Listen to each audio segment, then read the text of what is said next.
News 24 पर आप सभी का स्वागत है। आज हमारे साथ सरगुजा लोकसभा क्षेत्र से निर्वाचित होकर आए सांसद चिंतामणि महाराज जी, उनसे बात करते हैं विकास को लेकर क्या उनका रोल मॉडल रहेगा और किस तरह से वो जीत कर आए हैं, सारे मुद्दों पर चर्चा करेंगे।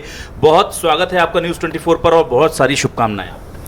न्यूज़ 24 के सभी टीम को मेरा प्रणाम और सभी दर्शकों को भी मेरा सादर प्रणाम। चिंतामणि महाराज जी, ये जो चुनाव था ये आपके लिए बहुत कठिन माना जा रहा था, क्योंकि वहाँ कांग्रेस के काफ़ी वर्चस्व वाले नेताओं के बीच में आपको ये चुनावी लड़ाई लड़नी थी। जनता ने आप पर भरोसा जताया है, क्या कहेंगे आप? निश्चित रूप से चुनौती तो था, इसमें कोई दो मत नहीं है, लेकिन भारतीय जनता पार्टी के कार्यकर्ता पदाधिकारी सब चुनाव लड़ते हैं, क्योंकि 8 विधानसभा के 1 लोकसभा होता है। हर जगह पहुंचना भी प्रत्याशी को मुश्किल होता है, लेकिन हमारे कार्यकर्ता सभी जगह पहुंचे और जिन बिंदुओं पर हम बात करना चाहते थे उन बिंदुओं पर लोगों तक उस विषय को पहुंचाए। अब सरगुजा के विकास में क्या प्राथमिकताएं रहने जा रही हैं आपकी, क्योंकि डबल इंजन की सरकार है, अब आपके ऊपर बहुत बड़ी जिम्मेदारी है। निश्चित रूप से सरगुजा के सर्वांगीण विकास के लिए काम करने का आवश्यकता है। वहाँ एक तो अभी देखा जाए तो आवागमन का साधन जितना चाहिए उतना नहीं है। अभी हवाई यात्रा वहाँ शुरू नहीं हो पाया है। दरेमा में हवाई पोर्ट बनकर तैयार है, लेकिन अभी हवाई यात्रा शुरू नहीं हुआ है। और जिस तरह का स्थिति है उसको देख करके लगता है कि रेलवे का भी विस्तार होना चाहिए। और हमारा जो क्षेत्र है आदिवासी बाहुल्य क्षेत्र है, वहाँ पर स्वास्थ्य का, शिक्षा का व्यवस्था पूर्ण रूप से हो, ये आवश्यक है। उसके साथ साथ हमारे सरगुजा लोकसभा क्षेत्र के अंतर्गत पर्यटन के बहुत सारे संसाधन हैं। अभी तक लगभग छत्तीसगढ़ का शिमला के नाम से मैन पार्ट को जानते हैं। उसके अलावा और भी जो स्थान है जिसका चिन्हांकन नहीं हुआ है, जिसके कारण लोग उसको नहीं जानते हैं। मैं एक आपकी जानकारी के लिए बताऊं, छत्तीसगढ़ की सबसे ऊंची चोटी सरगुजा लोकसभा क्षेत्र के अंतर्गत है। गौरलाटा के नाम से उसको जाना जाता है, लेकिन अभी सभी के जानकारी में नहीं है। वहाँ पर्यटन के अपार विस्तार का संभावना है। अगर हम पर्यटन को बढ़ावा दे करके सभी जगह व्यवस्थित करें, चिन्हित करें, तो मेरे को लगता है कि आने वाले समय में आवागमन का भी अगर साधन होगा तो विदेशी पर्यटक भी वहाँ तक पहुँचेंगे, ऐसा मैं उम्मीद करता हूँ।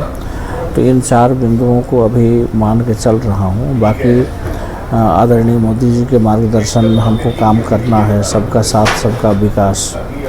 तो उनके मार्गदर्शन पर और हमारे छत्तीसगढ़ के मुख्यमंत्री माननीय विष्णुदेव साय जी हैं, उनके मार्गदर्शन के साथ साथ हमारे जितने भी भारतीय जनता पार्टी के वरिष्ठ कार्यकर्ता हैं, उनसे राय विचार करके सरगुजा के सर्वांगीण विकास के लिए अपने को काम करना।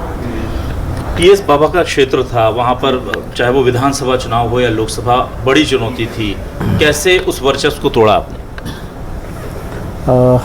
निश्चित रूप से आपका कहना सही है। और जहाँ पर जनता का भरोसा होता है, क्योंकि ये जनता चुनती है अपना प्रतिनिधि, जनता किस पर भरोसा कर रही है वो जनता के ऊपर होता है। हो सकता है वहाँ हमारा काम जनता को पसंद आया हो और एक बार सेवा के लिए मौका दी है। ये जीत हासिल तो निश्चित रूप से हुआ है, लेकिन हमारे लिए बड़ी चुनौती भी है। इन 5 सालों में जिस तरह लोग हमारे ऊपर भरोसा किए हैं, उनके भरोसा पर मैं कितना खरा उतर पा रहा हूँ, ये बहुत महत्वपूर्ण है।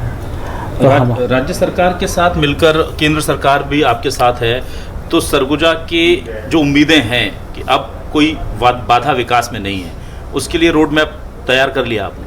नहीं, रोड मैप अभी तैयार नहीं हुआ है। ये जो 3-4 बिंदु जो मैं आपको बताया, ये तो हमारा प्राथमिक सोच है।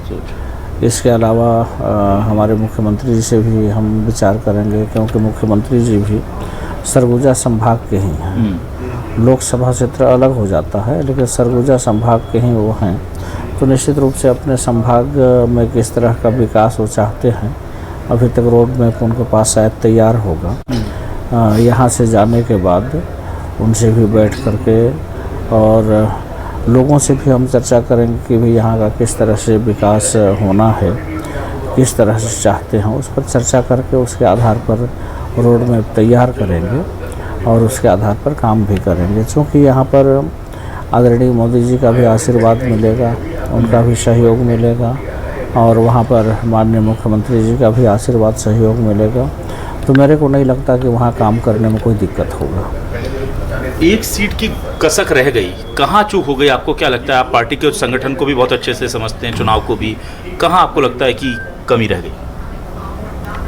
हम लोग तो पूरा प्रयास किए थे और चुनाव के बाद कुछ इस तरह का मौका नहीं मिल पाया है कि उस पर हम चिंतन मनन कर सकें। हो सकता है माननीय मुख्यमंत्री जी, संगठन, इन लोग उस पर ज़रूर चिंतन मंथन किए होंगे। हम लोग को तो लोकसभा चुनाव में पूरा समय दौरा का रहता था, फिर चुनाव के बाद थकान भी हुआ तो थोड़ा सा रिलैक्स महसूस किए, तो उस पर हम तो चिंतन नहीं किए हैं। लेकिन हमारा पार्टी और माननीय मुख्यमंत्री जी निश्चित रूप से चिंतन किए होंगे और आने वाले समय पर उन कमियों को दूर करके भी ऐसा प्रयास रहेगा कि आने वाले समय में 100% लोकसभा का सीट भारतीय जनता पार्टी को मिले। हर नेता का हर सांसद, हर विधायक की एक प्राथमिकता होती है। किसी की लॉ एंड ऑर्डर होती है, किसी की कनेक्टिविटी होती है, किसी का एजुकेशन, किसी का स्वास्थ्य। चिंतामणि महाराज की सरगुजा के लिए सिर्फ अगर मैं पहली प्राथमिकता देखता हूँ तो क्या है? अब उसमें एक प्राथमिकता बताना तो ज़रा संभव नहीं होता है। मैं इसीलिए 4 विषय को लेकर के चल रहा हूँ। क्या है, देखिए, आवागमन का साधन अगर नहीं है तो वहाँ पर बड़े व्यापारी भी नहीं जाते, कोई उद्योग भी नहीं लग सकता।